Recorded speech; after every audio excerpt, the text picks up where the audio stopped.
Hey, what's up, YouTube fans? So, what I wanted to talk about in this video, right, is how with the origin of life, right, that it's something creationists really want to sound the alarms about, and they really think they have us on the origin of life, right? And yet we do not at all need a statistically plausible scenario for the origin of life, because without life, right, anywhere where you don't get a cell, you by extension never get anything there with brain, sensory organs, none of that. And so you get no observers there to observe the lack of life, right? Um, Therefore, meaning that our observation that life came to exist here on Earth, right, is not in of itself strong evidence that life is at all common. Um, it could be extraordinarily rare. Um, and all life on Earth traces back to one single common ancestor species, right? Meaning that life only had to come from non-life once on Earth. And there's nowhere else out there where there's confirmed to be life, right? Um, and there's no limit to how far the cosmos could go. There's no limit to how many planets there could be out there. Creationists, they'll always be like, oh, no, no, no, no. The odds of a single cell forming by chance is less than the total number of atoms in the universe, and within the whole time since the universe first existed. But we don't actually know that. We don't actually even know how many atoms there are. We don't even know if there's a limit. There's potentially infinite. It's currently very much plausible that there could be infinite atoms within the total cosmos, right? Or even if not infinite, it could be any crazy large number. We don't know that the furthest that human technology can see is the furthest that the cosmos goes, right? And of course the fact that the whole of the entire observable region of the universe, the only reason that that entire region is observable is because life exists within that region, right? Whereas there could be other regions vastly larger than this one that if there's no life there, nothing there would observe it, right?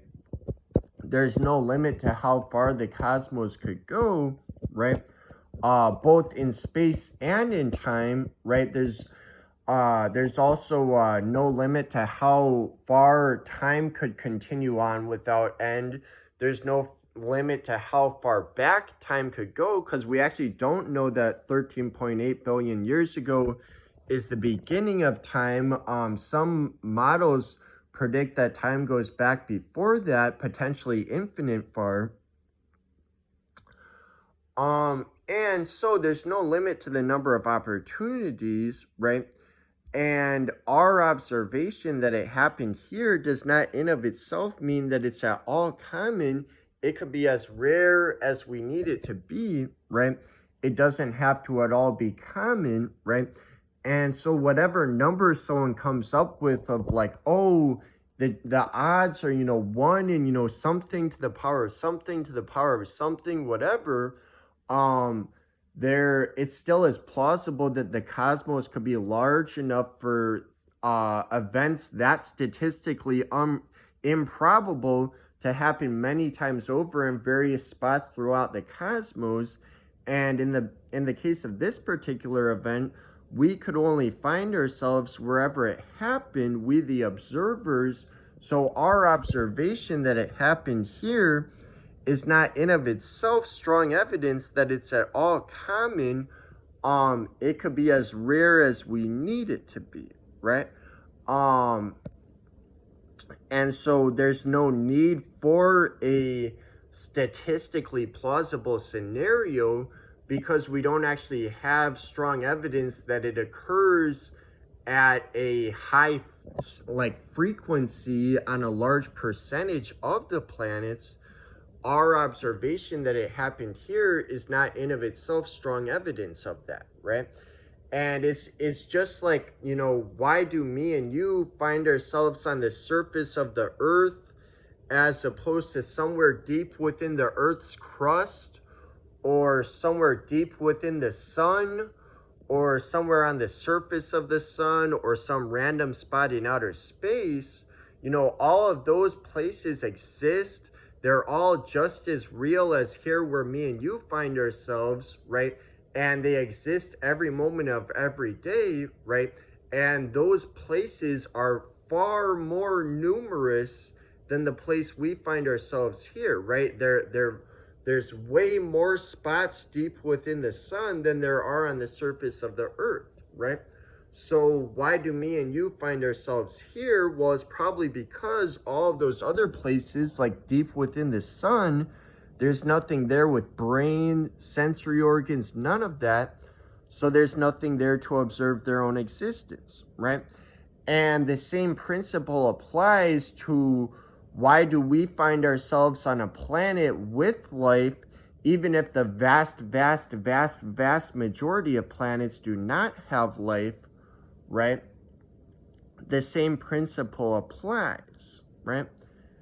And when you explain that we don't need a statistically plausible scenario, people will oftentimes go to oh, well, but that doesn't tell us the physical mechanisms of, how was it physically possible, because regardless of the statistics, we don't know that every possible thing will happen given enough opportunities, because there are certain limits to what could happen because of the laws of nature.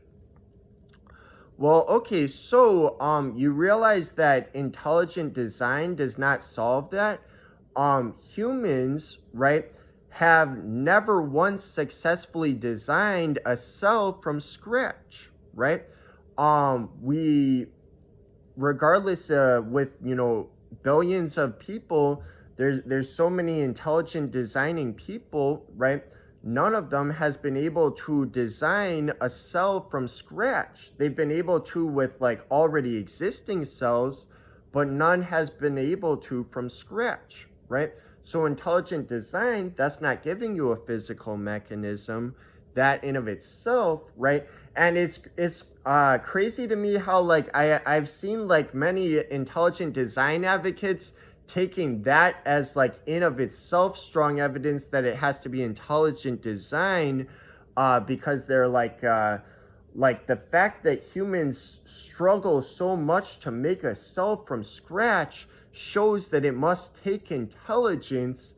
And it's such circular reasoning, because it's they're so convinced of their preconceived notion that intelligent design is the best explanation, that when we find that intelligent design fails at producing this, right, that to them is only further evidence that it needs to be intelligent design. And you'll want to further note, right, that the physical mechanism in the case of humans relies on our arms, hands, fingers, right? But obviously it wouldn't have to be something with muscle, bone, nerve, 5 fingers, wrists. And you got to remember, when we're talking about cells, molecules, that's not even something that could be put together by hand, right? Molecules, right, you can't just by hand put them together, right? And so